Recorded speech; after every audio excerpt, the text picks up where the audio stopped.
Mga minamahal kong mga kababayan, nakikita po ninyo yung pattern sa mga nagdaang araw. Mas uunahin po nila yung tao na nagmamalasakit sa inyo para palitawin natin ang katotohanan.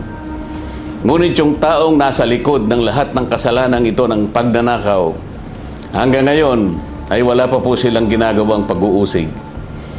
Meron na pong isang demanda kay Martin Romualdez na nakabinbin pa April 2026. Yung isa na inakusahan na dating kalihim ng DPWH ay kanilang kinasangkapan upang siya din ay maging state witness. At siya yata ang gumawa ng paraan para ma-discharge siya sa kanyang naunang asunto. So makikita po ninyo, wala na po tayong kakampi.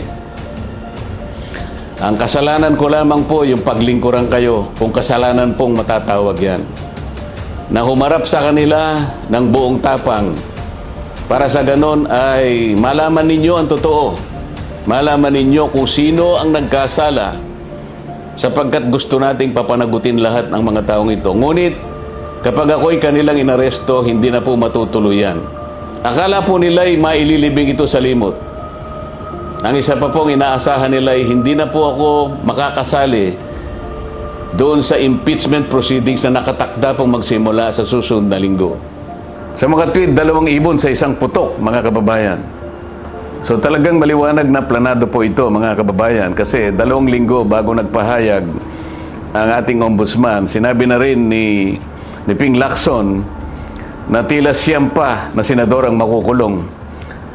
Parang alam na niya ang mangyayari. Gaya po ng nauna ko nang ipinahayag sa inyo. Alam kong gagawin nila ito. Alam kong aarestuhin nila ako. Alam kong ikukulong nila ako. Ngunit hindi po dahilan yan para tumigil ako sa paglilingkod sa inyo. Kasi po iisa lang ang paraan ko upang paglingkuran ng taong bayan dahil sa pagtitiwalang ibinigay nyo sa akin. Malit na bagay po ang sakripisyo na aking haharapin. Kung ang katumbas po nito ay maipakita natin ang kahalagahan ninyo bilang mamamayan ng ating bansa. Kahit po sa mahirap na kalagayan natin ito, mga kababayan, pinakikiusap ko sa inyong lahat, wag po tayong pumayag na basta-basta na lang nila baluktutin ang katwiran. Alam ko po ang promotor nito ay ang ating ombudsman sapagkat nung kami po ay nagtatalo-talo sa bulwagan ng Senado, isa sa amin ang nagsabi na sometimes we have to bend the law. At sumagot po yung ombudsman nang tinanong siya kung tama ang kanyang sinabi. Alam na po ninyo kung yung sinagot niya. Yes, sir. Huwag po tayong pumayag na gano'n ang mangyari. Kahit ano pong mangyari, ilaban po natin ang katwiran. Dahil ang katwiran po ang magpapalaya sa atin. Ito ang magbibigay sa atin ng tagumpay bilang mamamayan at bilang isang bansa.